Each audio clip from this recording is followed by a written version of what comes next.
हम आपके लिए एक ऐसी अंधेरी रात की खौफनाक साजिश की कहानी लेकर आए हैं जिसने पूरे मेरठ को अब हिलाकर रख दिया है। कल्पना कीजिए कि एक ऐसी रात जब मौत खुद को एक खूबसूरत छलावा बनाकर एक घर में प्रवेश करती है।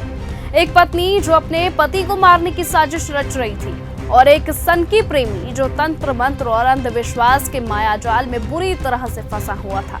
ये सिर्फ एक हत्या की कहानी नहीं बल्कि एक मानव मानसिकता के सबसे डरावने और हवशी पहलू की भी गहरी पड़ताल है। जी हाँ, 4 मार्च की रात सौरभ राजपूत अपनी जिंदगी की आखिरी रात जी रहा था, ये जानते हुए भी कि जिस पर उसने सबसे ज्यादा भरोसा किया, जिस पर उसने सबसे ज्यादा विश्वास किया, वही उसकी मौत का कारण बनने वाला है। उस रात सौरभ को मौत के मुंह में धकेलने वाले मुस्कान और साहिल वही लोग थे जिन पर वो अपनी जान से ज्यादा भरोसा करता था।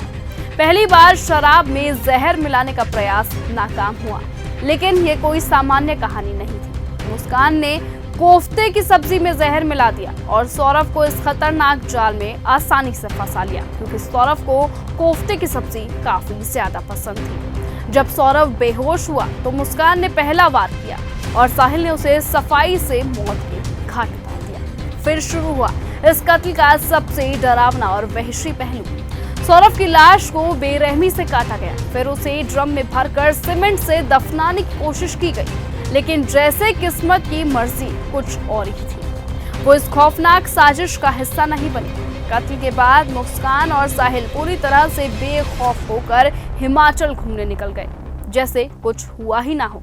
लेकिन जब पुलिस ने सच्चाई की परतें खोली तो सब कुछ सामने आ गया और सभी को हक्का बक्का कर दिया। साहिल शुक्ला एक ऐसा आदमी जो अपनी मरी हुई मां से बातें करता था और वो मानता था कि उसकी मां अभी भी जीवित है। उसके घर की दीवारें किसी सामान्य घर से कम नहीं थी, बल्कि एक तांत्रिक अनुष्ठान स्थल जैसी लगती थी। कमरे में भोलेनाथ की तस्वीर, लाल और काले रंग के रहस्यमयी तांत्रिक चिन्ह और अजीब अजीब अंग्रेजी में लिखे वाक्य साफ तौर पर ये बता रहे थे कि ये घर एक मनोविकृत हत्यारे का था जो खुद को सिद्धि साधक समझता था।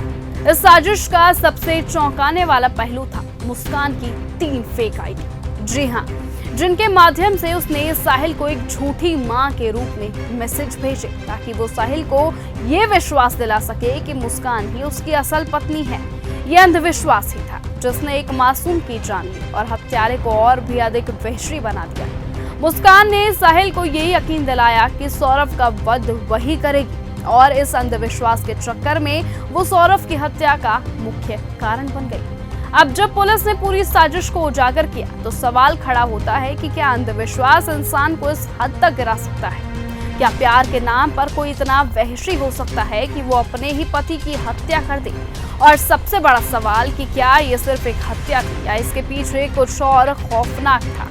पुलिस के अनुसार मुस्कान और साहिल ने मिलकर इस कायराना कत्ल को अंजाम देने के लिए काफी समय से योजना बनाई हुई थी। 2 बार उनका प्लान फेल हो चुका था, लेकिन 4 मार्च को उनकी योजना आखिरकार सफल हो गई। मुस्कान और साहिल ने सौरभ को न सिर्फ मौत के घाट उतारा बल्कि उसके शव को टुकड़ों में काटकर ड्रम में भरकर सीमेंट से दबा दिया।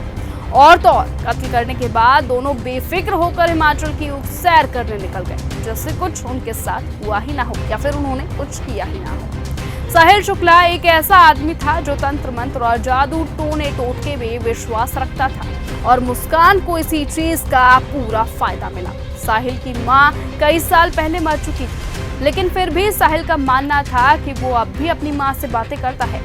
इसी अंधविश्वास को मुस्कान ने पूरी तरह से अपनाया और अपने नंबर पर एक फर्जी अकाउंट खोलकर साहिल को अपनी मरी हुई मां की तरह मैसेज भेजने लगी कि मुस्कान अच्छी लड़की है तो उसके साथ खुश रहेगा। जैसे मैसेज के चलते साहिल का मुस्कान के प्रति प्यार और भी ज्यादा बढ़ गया। ये एक अंधविश्वास था जिसने मुस्कान को ये कहते हुए उकसाया कि सौरभ का वध वही करे।